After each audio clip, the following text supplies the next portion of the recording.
파슈파티의 명상 자세는 고대 사회로부터 감추어진 비밀스러운 지식에 접근하는 것을 가능하게 해줍니다. 대표적으로 힌두교의 명상을 살펴보면 힌두교의 명상에는 4가지 종류의 명상이 있으며 이는 신체의 에너지 센터인 차크라를 활성화하고 균형을 맞추는데 중점을 둔 수련 방법입니다. 바키라는 뜻을 가지고 있는 차크라는 고대인들이 주파수에 대한 지식을 인체에 접목시켜 정립하고 발전시켜온 개념으로 대표적인 명상 기법으로는 만트라가 있습니다. 티베트의 노래하는 그릇이나 사찰의 풍경 종소리가 이에 해당되며 만트라 명상을 위해 사물과 보석, 여러가지 매체에서 나오는 진동 주파수의 도움을 얻기도 합니다. 차크라는 우리 몸속에 흐르는 에너지가 교차하는 교차점을 말합니다. 명상은 바른 자세에서 감은 눈으로 자신의 심호흡을 관찰하며 시작됩니다. 현대 과학에서 알 수 있는 것은 사람이 눈을 감으면 후두엽의 뇌파의 힘이 증가한다는 것이고 호흡의 주기로 자신의 심박수를 조정할 수 있다는 것입니다. 명상에서 6번째 차크라라 불리는 아즈나는 제3의 눈이라 불리는 전시안을 여는 명상으로 알려져 있습니다. 우리의 몸에서 제3의 눈이라 불리는 내분비 기관은 손과 채로 그 모양이 솔방울 모양과 같다고 해서 붙여진 이름입니다. 2004년 이스라엘 과학자 사이몬과 시드니는 송과선에서 히드록시 아파타이트 결정 외의 육각형의 약 20 마이크로미터인 다른 유형의 방해석 결정을 발견하였는데 이 방해석 결정의 압전 효과로 진동시 양전하가 생성된다는 것을 발견했습니다. 아마도 명상을 할 때 미간에서 경험하게 되는 음파의 진동은 이러한 방해석 결정을 자극하여 압전 전하를 생성하는 것인지도 모릅니다. 고대인들은 손과 채를 눈에 보이지 않는 존재를 지각하는 정신적 에너지, 치유, 생명이라는 개념과 접목시켰고 신비로운 힘을 가졌다고 정의했으며 이집트에서는 호루스의 눈이 치유와 생명을 회복할 수 있는 능력이 있다고 믿어왔습니다. 오시리스의 지팡에서도 손과 채와 같은 솔방울 모양을 관찰할 수가 있는데 여기에는 어떤 원리를 알려주는 상징들로 가득 차 있습니다. 카두세우스라고 불리는 모큐리의 지팡이는 고대의 현자라 불리는 마법사들이 들고 다니던 지팡이로 현대에 들어서도 고대와 같이 치료를 상징으로 사용하고 있습니다. 카두세우스라는 이름은 현대 물리학의 한 분야인 전자기학이라는 학문에서도 찾아볼 수 있는데 그것은 바로 카두세우스 코일입니다. 위키피디아에서 조차 검색되지 않는 카두세우스 코일은 여러 이름으로 불려왔고 메비우스 코일, 스미스 코일이라 하며 이를 위상학적으로 변형시킨 코일을 자기소멸 코일, 유무도 프로이드 코일이라 하고 테슬라 코일이라 부릅니다. 이 같은 위상형 코일 내의 에너지를 연구하는 학문을 위상전자학이라 부릅니다. 카두세우스 코일은 코일을 서로 교차하여 관계되면 두 개의 자장이 서로 상쇄되어 자장은 제로가 됩니다. 이때 제로가 된 자장의 에너지는 스칼라파로 변환되어 나타나게 되는데 여기서 스칼라파를 비에르츠 에너지, 고강도 미세 에너지, 양자 에너지, 초양자 에너지라 부릅니다. 예, 그렇습니다. 스칼라파는 양자 물리학입니다. 스칼라파는 공간을 채우고 있는 영점장에서 기인하는 파동으로 실제 우리의 공간은 유령 같은 입자가 탄생하자마자 즉시 사라지기를 반복하는 아주 밀집되고 강렬한 입자 플럭스로 가득 차 있습니다. 이러한 유령 입자를 가상가스, 중성미자라 부르며 이러한 공간 개념을 진공이라 합니다. 스칼라파는 톰 비어든이 1982년 강연을 시작하면서 미국의 소수 물리학자들에게 알려지기 시작합니다. 톰 비어든은 육군 중령 출신으로 그의 이력을 살펴보면 미 육군 지휘참모대학 졸업, 항공우주공학 석사, 조지아 공과대학 석사, 루이지애나 공과대학 석사 출신으로 현대 AI 방정식을 담당해왔고 2022년 92세의 나이로 생을 마감합니다. 톰 비어든에 의해 알려지기 시작한 스칼라파를 이해하기 위해서는 전자기학에서 배우는 맥스웰 초기 방정식을 살펴봐야 합니다. 1864년 전자기장에 관한 역학 이론을 발표한 맥스웰의 방정식은 중력장과 전자기장의 상호작용이 포함된 통일장 이론이었습니다. 그 당시 맥스웰 방정식은 사원수로 쓰여졌고 사원수와 벡터의 분석은 완성되지 않았기 때문에 물리학자들에게는 굉장히 어려운 수학식에 불과했고, 맥스웰이 죽은 후 올리버 헤비사이는 사원수를 제거하고 좌표 기반의 벡터를 적용해 맥스웰 방정식을 위조합니다. 여기서부터 현대 전자기학의 불행은 시작되며 1900년부터 진짜 맥스웰 방정식은 사라지게 됩니다.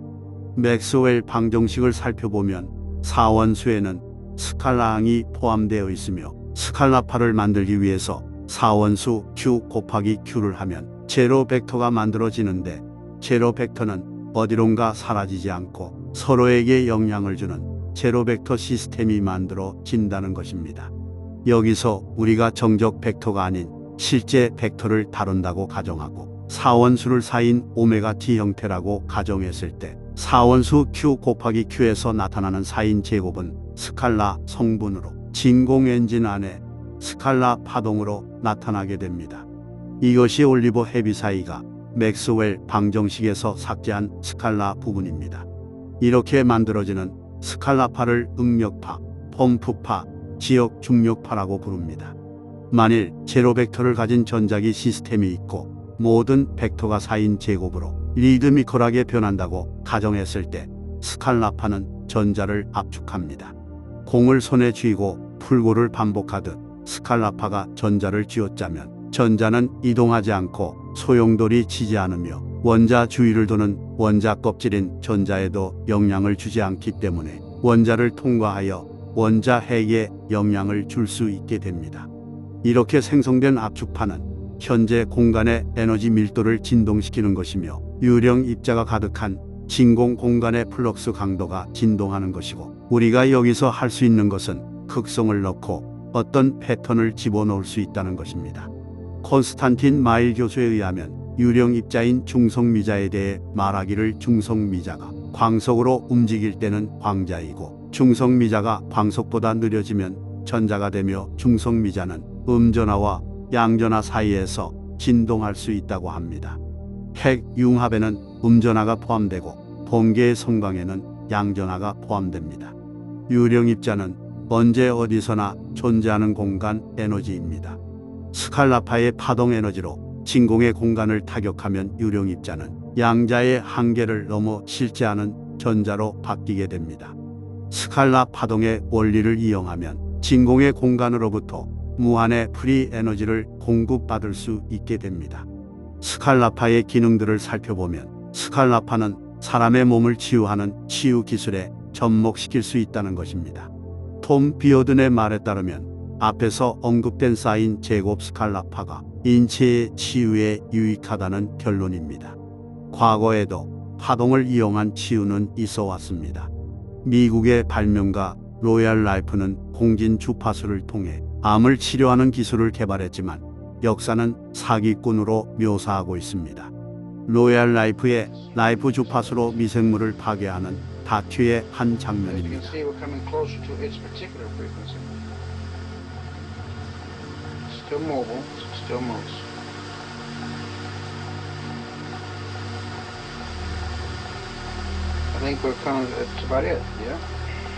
러시아의 과학자 조르주 나코브스키 또한 테슬라 코일을 기반으로 하는 다중파 장비를 만들었는데, 이는 정상적인 세포와 비정상적인 세포에서 나오는 파장의 차이를 통해 인체를 치유하는 고주파 장치입니다. 조르주의 미국 특허는 비웃음거리로 전락하게 되지만 벨기에, 네덜란드, 프랑스, 스페인 및 이탈리아의 많은 병원에서는 암 환자를 치료하는 데 사용되기도 합니다. 프랑스의 안토인 프리오레는 전기 엔지니어로 플라즈마를 이용해 스칼라파를 생성하는 위상 결합 장치를 만들었습니다. 시간 역전파를 일주일간 이외에 5분간 인체에 투과하면 암과 백혈병은 정상적인 세포로 돌아간다는 치료 결과를 가지고 있으며 백혈병, 암, 에이즈까지 치료할 수 있는 양자 치료기였지만 당시 과학자들의 위상 결합에 대한 이해와 억압으로 인해 안토인의 연구 결과는 빛을 보지 못하게 됩니다. 여기서 나타나는 시간력 전파의 개념을 이해하기 위해 먼저 파동의 흐름에 대한 이해가 필요합니다. 파동이란 공간을 따라 전파되는 물리량의 변화를 시간의 흐름으로 나타낸 것으로, 실질적으로 공간의 물질은 진공 공간에서 나타나는 수많은 광자와의 상호작용 속에 놓여 있고, 물리학에서 광자가 원자의 껍질인 음전하와 상호작용하여 광자를 흡수하고 방출하는 것을 시간의 양의 흐름이라고 부릅니다. 이와 같은 개념에서 나타나는 것이 전자기 파동입니다. 이와 반대로 물리학 이론에서 CPT 대칭으로 전하를 반전시켜 시간을 반전시킨다는 개념을 시간의 음의 흐름이라고 부릅니다. 우리가 스칼라 파동을 가지고 원자핵에 들어가면 음전하와 양전하의 상호작용 속에 있는 원자의 핵은 이미 시간이 반전이 되어 있는 시간의 음의 흐름으로 나타나게 되며, 원자의 핵에 신호를 넣거나 패턴을 넣을 때 시간 역전 파동은 나타나게 됩니다. 시간의 양의 흐름을 일차적인 진리라고 했을 때 시간의 음의 흐름에서는 모든 보존 법칙은 사라지게 됩니다. 실제 러시아의 주요 학술지나 저명한 학자들은 이러한 연구 결과를 이미 나타내고 있습니다. 시간 역전 파동의 개념은 위상 공획 거울로 나타낼 수 있습니다. 위상 공획 거울이란 왜곡된 사물의 이미지가 위상 공획으로 왜곡이 수정되어 정상적인 이미지를 보여주는 광학 장비입니다. 시간 역전 파동은 쉽게 말해 비디오 테이프를 거꾸로 돌리는 개념으로, 영화 테넷은 시간 역전 파동에 대한 이러한 개념을 보여줍니다. 치료의 영역에서 4인 제곱 스칼라파는 거의 다른 파동들이 갖고 있지 않은 아주 약한 파동이 뼈세포와 골수세포를 통해 몸의 한 군데도 빠지지 않고 온몸으로 즉시 퍼져나가며 비정상적인 세포의 핵에 에너지를 공급해 순서를 복원해주고 왜곡이 스며들었던 것을 고치는 작업을 합니다. 물리학에서 시간의 변화를 나타내는 기호에는 델타 T가 있습니다. 병든 세포의 스칼라 패턴에서 일반 세포의 패턴을 빼면 델타가 나오고, 그 델타의 시간을 역으로 돌리면 그 특정 질병에 맞는 치유 패턴을 얻을 수 있게 됩니다. 이런 파동의 원리를 이용한 치유 기술은 현재 양자학이라는 이름으로 개발되고 있습니다. 스칼라파는 또한 전쟁 무기나 방어 체계로 사용될 수 있습니다. 방구형 형태의 3차원 파형을 형성하는 한 쌍의 스칼라파를 결합시키면 벡터 파형막이 생성됩니다. 이는 밀도가 높은 에너지로 나타나게 되어 즉시 공기를 이온화시켜 플라즈마 상태의 광자를 방출하는 빛나는 방구형 돔을 만듭니다. 이 방구형 돔에 부딪히는 모든 물체는 증발하게 되며 감마선, 열선, EMP까지도 방어할 수 있는 것으로 알려져 있습니다. 스칼라파는 또한 한 쌍의 스칼라파의 간섭으로 강력한 전자기 에너지를 만들거나 전자기 에너지를 제거할 수 있습니다. 1908년 일어난 통구스카 폭발 사건을 위키피디아는 소행성의 충돌이라 말하고 있지만, 이는 한 지점에 응축된 전자기 에너지의 폭발로 톰 비오든의 말에 따르면 소련의 스칼라 무기 실험이라고 설명하고 있습니다. 러시아와 몇몇 나라들은 이미 스칼라 무기를 가지고 있고, 현재 러시아가 스칼라 무기를 사용하고 있지 않는 이유 중 하나는 자칫 실수로 태양의 스칼라 공명은 조종될 수 있고, 태양의 스칼라 공명이 자극되면 태양의 열기는 강력히 증폭되어 지구상의 모든 생명체를 쓸어버릴 수도 있기 때문입니다. 이와 반대의 작용으로 눈부신 성광과 함께 주위에 얼음을 만들어낼 수도 있는데, 스칼라파에 증폭된 음의 에너지를 탈락시킬 때 나타나는 현상은 빙하기의 원인을 제공할 수도 있습니다. 미 국방부 장관이었던 윌리엄 코엔은 기후변화와 지진, 화산을 일으키는 전자기파를 이용한 테러에 대해 경고한 바 있습니다. 스칼라파의 간섭은 또한 전자기 에너지를 제거할 수 있는데, 발트해에서 발견된 반중력 돌이 전자기기를 목통으로 만들었다는 일화는 이전에도 설명드린 적이 있습니다. 반중력 돌이라는 이름에서도 알 수 있듯이 스칼라파는 중력에 반하는 장치를 만들 수도 있습니다. 카드세우스 지팡이에 날개가 달려있는 이유입니다. 앞에서 언급된 유령 입자라고 불리는 입자 플럭스의 진공 공간을 고전 용어로는 에테르라고 부릅니다. 한스 니퍼의 말에 따르면 중력이란 당기는 것이 아닌 에테르에 의해 밀리는 것이라고 말합니다. 방사된 에테르의 방향성은 항상 가장 큰 질량의 방향인 중심인 아래를 향해 있는데, 에테르의 압력에 의해 지면으로 떨어지는 가속된 물체가 땅에 닿으면 에테르는 재방사되거나 질량 혹은 다른 에너지로 변환된다고 말합니다. 한스니퍼는 이를 중력 차폐 효과라 정의하고 있으며, 이를 사람이 중력이라 느끼는 이유라고 말합니다. 뉴턴 또한 1679년 로버트 보일이나 왕립학회에 보낸 서신들에서 에테르는 지구 중심으로 방사되며 에테르의 밀도와 압력에 영향을 받는다는 가설을 세우고 있습니다.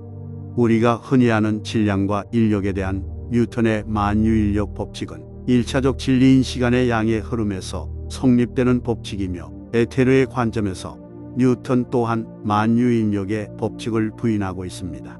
예일대의 스티브 라모로 박사는 20세기가 도래하면서 맥스웰과 아이작 뉴턴의 세계는 과학적 복잡성으로 인해 수정되었다고 전하고 있으며, 에테르의 압력에 대한 가설을 과학적으로 증명하게 됩니다. 실제 과거 맥스웰의 논문들을 살펴보면 맥스웰의 방정식은 에테르를 기반으로 쓰여졌다는 것을 알 수 있습니다. 중력과 달리 반중력이란 시간의 음의 흐름에 의존합니다. 만일 시간의 양의 흐름에서 시간의 음의 흐름으로 상황이 뒤바뀐다면 질량의 서로 당기는 힘은 서로 밀어내는 힘으로 바뀌게 됩니다. 시간의 음의 흐름을 나타내는 시간 역전 파동의 저주파를 사용하여 원자의 핵을 충전하면 반중력 현상은 나타납니다. 톰 비오든의 말에 따르면 100에서 400Hz의 위상공액 거울을 만들 수 있는 기술만 있다면 어떤 대학의 연구소라도 반중력 장비를 만들어낼 수 있다고 밝히고 있습니다. 스칼라파의 시간 역전 파동을 사용하면 현대 물리학으로 이해할 수 없는 마법 같은 일들이 발생하게 됩니다.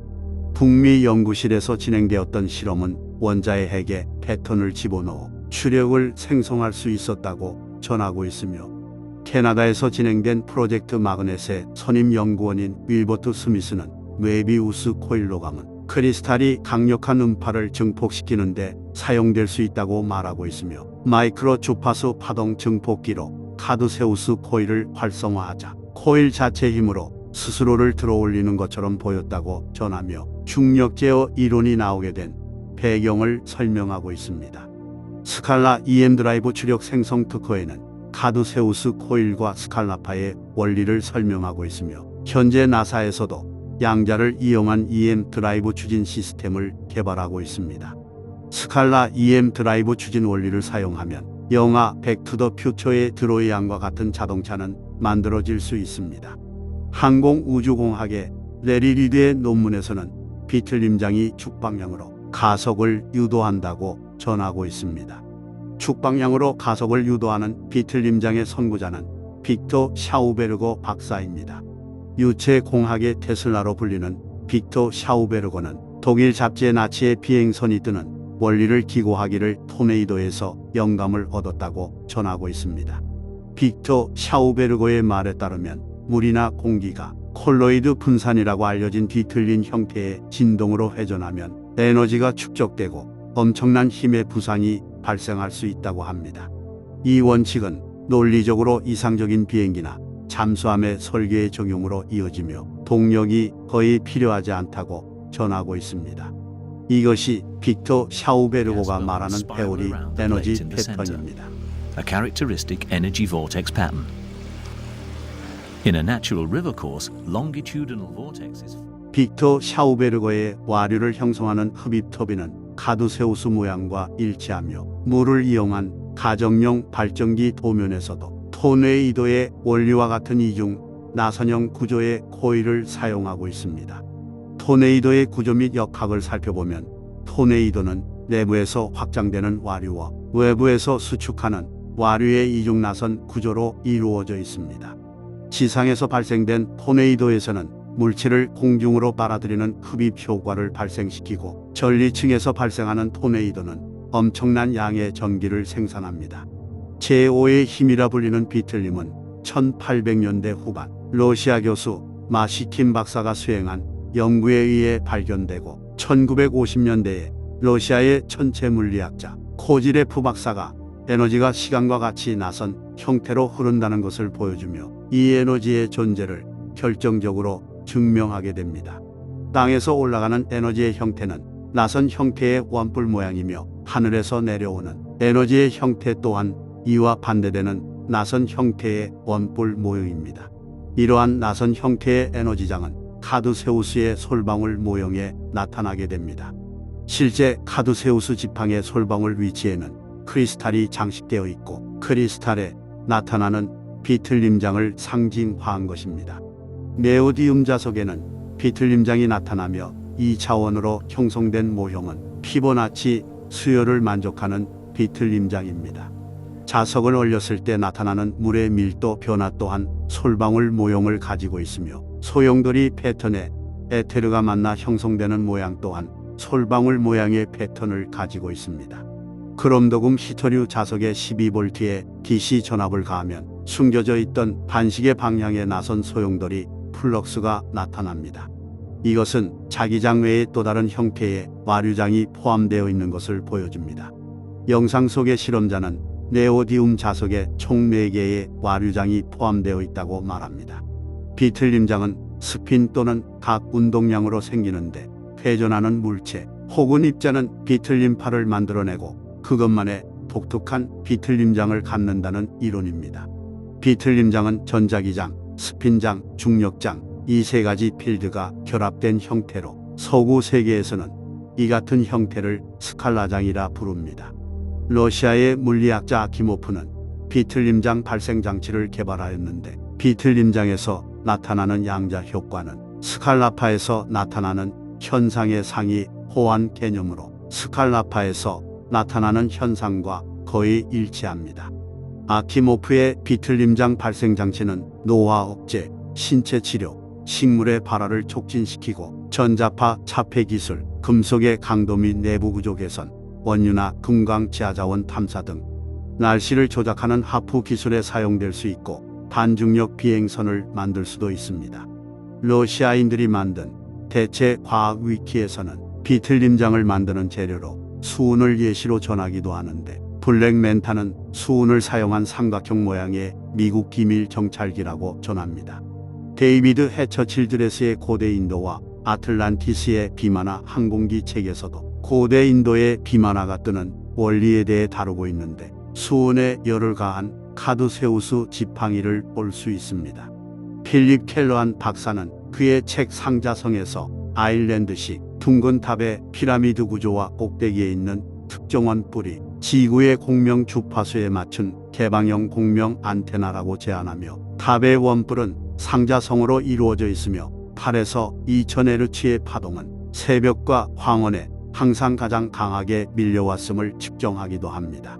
켈러아는 이집트와 중앙아메리카의 피라미드가 사제들을 띄우기 위한 거대한 반중력 구조물이었다고 밝히고 있으며 피라미드와 첨탑이 곤충의 더듬이와 디자인을 공유하고 있다고 전합니다. 또한 빌 니콜스는 둥근 탑이 농산물의 수확량에도 영향을 미칠 수 있음을 발견하기도 합니다.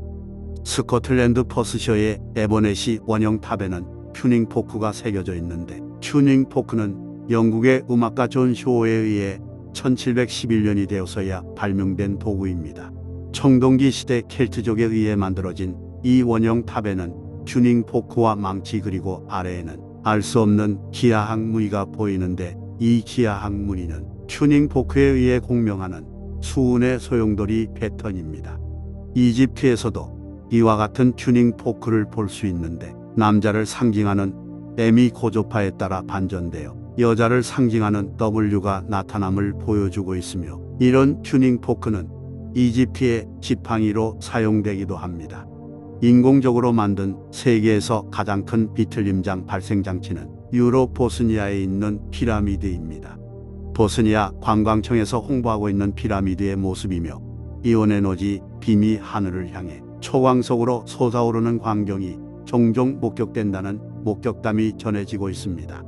에너지 빔의 반경은 4.5m이고 주파수는 28kHz이며 빔의 강도는 3.9V로 초음파 빔의 원천은 피라미드 중심에 위치하며 10kW 이상의 전력을 가진 것으로 러시아 과학자들은 추정하고 있습니다. D.J. 넬슨은 1977년에 출판된 그의 책 대피라미드의 생명력에서 피라미드를 덮고 있는 석회암은 반자성으로 원뿔과 피라미드 모양은 둘 다 정점에서 스핀 필드를 생성한다고 밝히고 있습니다. 책의 저자는 이 같은 에너지를 정점 에너지라고 칭하며 테슬라 코일을 사용하여 공명 피라미드를 재현해 보이고 있습니다. 본 저자는 피라미드가 연금술에 사용되는 오르무스 재료에 에너지를 공급했던 것으로 판단하고 있으며 이집트 피라미드 또한 비틀림파를 방출한다는 것을 독일과 러시아의 과학자들은 발견하게 됩니다. 보스니아 피라미드의 꼭지에서 볼 수 있는 원형의 구조물입니다. 이 같은 형태는 바티칸과 디자인을 공유하고 있는 테오티와칸에서도 볼 수 있는데 PBS TV에 방영된 내용에 따르면 전하 생성과 연관된 것으로 판단되고 있으며 피라미드 아래로 연결된 갱도는 나선 구조의 카두세우스 코일과 흡사한 구조로 되어 있습니다. 전 세계의 많은 첨탑들이 이 같은 디자인을 공유하고 있고 원형의 구조물 또한 비틀림장 생성 구조물이라는 것을 예상해 볼 수도 있습니다. 이 같은 에너지 빔은 테오티우아칸, 멕시코의 치첸이트사에서 나타나기도 합니다. 켈러한 박사는 고대 비틀림장 발생 장치가 상시 작동하지 않는 이유에 대해 말하기를 과거보다 현재 지구의 자기장 강도가 30%나 줄었기 때문이라 판단하고 있습니다. 사진 속의 불기둥은 카메라의 렌즈 플레어 현상이 나타난 것일 수도 있지만 이 같은 비틀림 에너지 형태는 중세시대의 첨탑이나 원형의 돔 형식으로 발달되어 온 것으로 보입니다. 중세의 건축 양식에서 볼 수 있는 첨탑의 모습입니다. 첨탑 꼭지에 있는 원형의 볼에는 수은이 들어가 있으며 그 위로는 초승달과 십자가를 상징하는 조형물로 이루어져 있습니다. 이 같은 양식은 동양의 첨탑에서도 쉽게 찾아볼 수 있습니다. 중세시대 사용되어 온 연금술의 기호입니다. 연금술의 기호에서도 초승달과 태양을 상징하는 둥근 볼과 십자가를 볼 수 있습니다. 여기서 십자가는 하늘 위에 존재하는 유황을 의미하며 원형의 볼과 초승달은 해와 달을 의미합니다. 십자가가 단독으로 쓰일 경우 십자가는 연금술의 기호에 따라 원소를 의미하게 됩니다. 연금술에 사용된 첨탑의 기호는 태양과 달에서 에너지를 받아오는 것으로 묘사되고 있습니다. 이 같은 기호는 이집트에서도 사용되어 왔으며 이 기호를 대표적으로 나타내는 상징에는 카두세우스 지팡이가 있습니다. 음과 양을 상징하는 태양과 달에서 에너지를 받아오는 카두세우스 지팡이입니다. 카두세우스 지팡이는 연금술의 기호에 따라 수운을 나타냅니다. 태양과 달에서 에너지를 받는 수운은 현대 사회로 들어서며 프리메이슨의 삼각자와 콤파스로 대체되어 그 의미가 변질되고 잊혀지게 됩니다. 수은은 중세시대의 유황과 소금과 함께 3대 원소 중 하나로 여겨져 왔습니다. 중세시대의 첨탑에서 이 같은 형태의 조형물을 공통적으로 사용하고 있는 이유는 첨탑 자체가 수운을 상징하는 연금술의 기호이기 때문입니다. 1884년 영국의 발명가 토마스 파커가 개발한 최초의 전기 자동차의 전기 충전 스테이션에는 수은을 사용한 진공관이 사용되어 왔습니다. 수은의 특징 중 하나는 전자를 흡수하고 방출하면서 특정 파장의 빛을 방출하는 스펙트럼을 가지고 있다는 것입니다. 또한 수은 카드뮴 텔루라이드 결정은 비틀림장에 노출될 때 자기적 특성을 100만 배 정도 증폭시킨다고 알려져 있기도 합니다.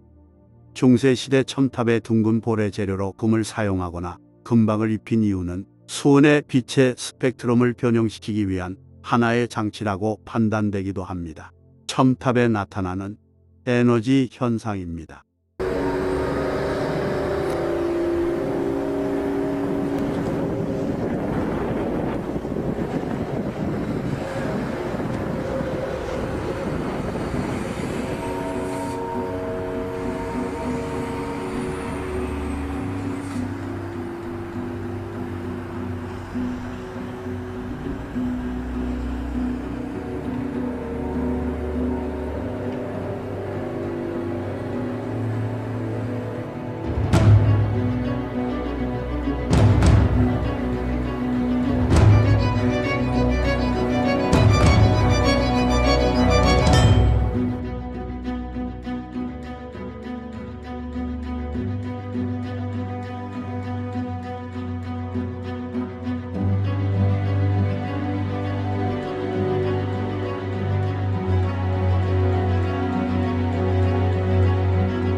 곤충학자 빅토르 그레베니코프는 빈 공간 구조 효과에 대해 말하기를 벌집과 피라미드 꼭지에서 강한 에너지가 방출되는 것을 느낄 수 있다고 주장하며 딱정벌레의 날개의 공간 구조 효과를 이용하여 반중력 플랫폼을 만든 바 있다고 전하고 있습니다. 빅토르의 반중력 플랫폼은 또 다른 형태의 스칼라파를 만드는 방법을 우리에게 제시해 주기도 하는데, 공간 구조나 연속된 패턴으로 이루어진 분자 구조에 의해 스칼라파가 만들어질 수 있다는 것을 보여주기도 합니다. 어쩌면 피라미드 구조는 지면으로부터 발생되는 비틀림파를 자연적으로 증폭시키는 수동 증폭 장치일 수도 있습니다. 규석 크리스탈의 분자 구조 또한 피라미드 구조와 비슷한 정사면체의 연속으로 이루어져 있는데, 크리스탈의 특징을 살펴보면 그 구조적 특성과 결합 방식으로 인해 에너지를 저장하고 방출하는 데 탁월한 성질을 가지고 있는 것을 볼 수 있습니다. 크리스탈은 높은 열적 안정성을 가지고 있어 온도 변화에도 불구하고 그 특성을 유지할 수 있으며, 외부 압력이 가해질 때 전기 에너지를 생성할 수 있는 피에조 전기 효과를 가지고 있습니다. 피에조 전기 효과를 간단히 살펴보면 크리스탈에 가해진 응력은 크리스탈 표면에 만들어진 전위를 통해 전압을 생성하며, 이렇게 만들어진 크리스탈의 전기장은 주변의 공기를 이온화하여 빛을 만들어낼 수도 있습니다. 우리가 이집트의 피라미드에서 유추해 볼 수 있는 것은 오벨리스크는 공명장치라는 것입니다.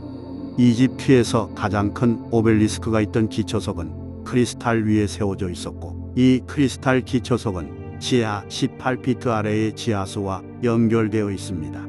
피라미드에 의해 생성된 스칼라파는 지하수를 통해 크리스탈에 전달되고, 크리스탈은 스칼라파를 증폭시켜 오벨리스크를 통해 공명했을 것이라 예측해 볼 수도 있습니다.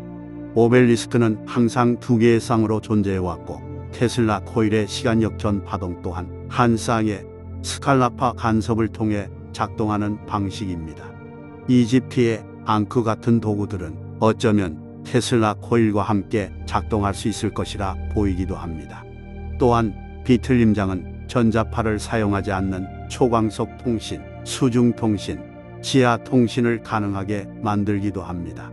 아키모프의 연구에 따르면 동일한 주파수 스펙트럼을 가진 두 개의 비틀림장 생성기를 서로 다른 위치에 놓으면 평행세계 사이의 막을 제거하고 전파가 양방향으로 통신할 수 있는 순간 이동 포털을 만든다고 합니다. 라우문드 자이트 잡지는 독일이 스칼라파를 이용한 기지국이 필요 없는 저비용 통신 장치를 이미 가지고 있다고 밝힌 바 있습니다. 앞에서 언급했듯 스피나는 입자나 물체는 고유의 비틀림장이 있고, 모든 생명체는 고유의 비틀림장을 가지고 있는데, 별 또한 중력파라 부르는 비틀림장을 가지고 있으며, 두 별의 비틀림장은 공간의 밀도에 영향을 미치고 블랙홀과 같은 포털이 만들어져 성간 여행을 가능하게 만든다는 이론입니다. 이것이 비틀림장을 활용한 나사가 만든 우주웹이라는 개념입니다. 성서는 포털에 대해 말하기를 엘리야가 회오리를 타고 셋째 하늘로 올라갔다고 전하고 있으며, 폭풍 가운데에도 주의 길이 있다고 전함으로써 실제 비틀림장에는 포털과 같은 길이 있다고 말하고 있습니다. 세른이 포털을 열기 위해 숨기고 있는 기술은 바로 스칼라파를 이용한 비틀림장입니다. 세른의 홍보 영상에서 주기적으로 등장하는 시계 초침의 무작위적인 흐름은 스칼라파를 사용할 때 나타나는 현상입니다. 카드세우스 코일을 활성화하자 마치 시계의 분침이 시계의 초침처럼 빠른 속도로 회전하는 것을 볼 수 있습니다.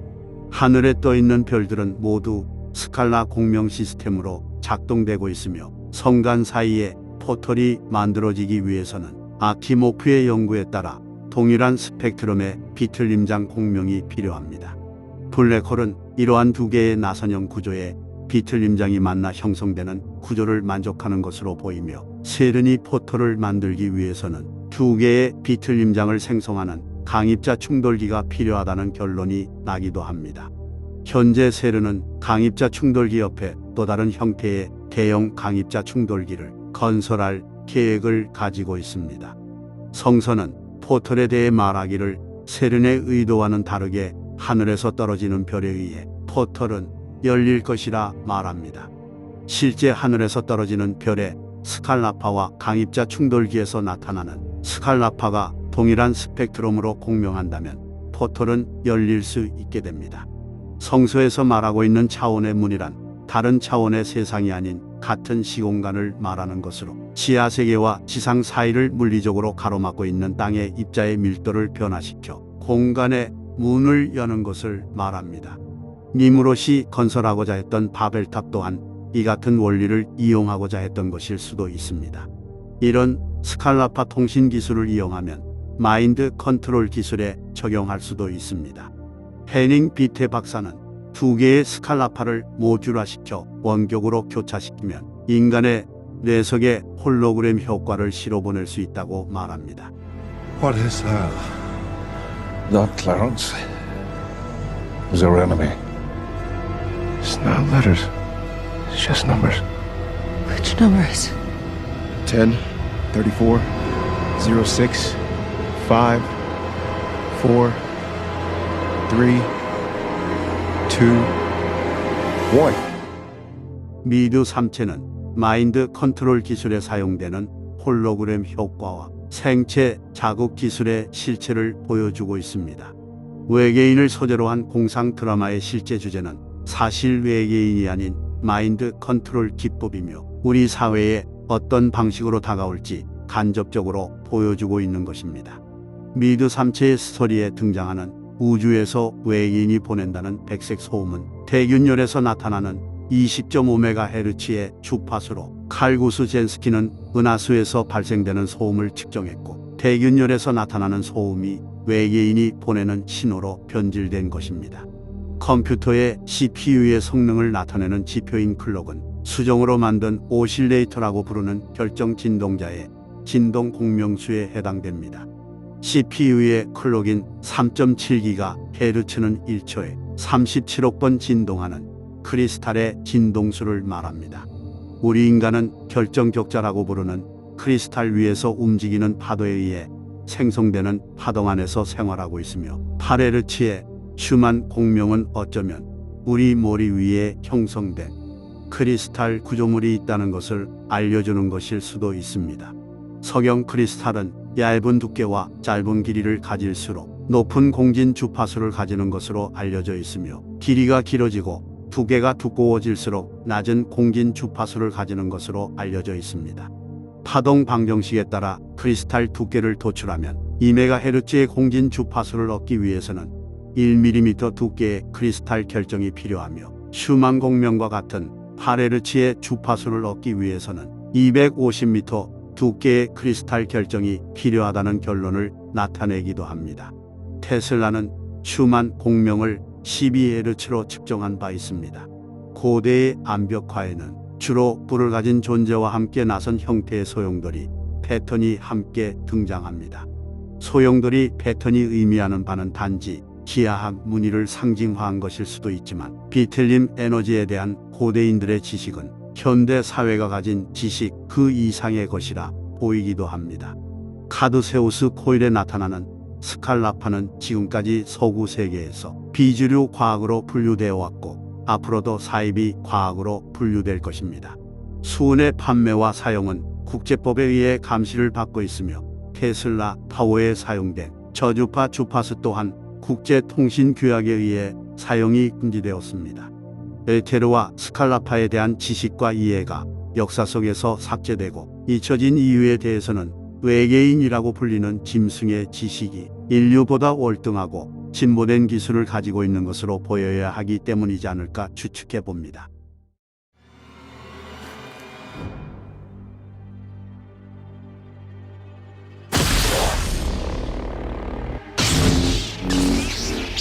Watch out! Run!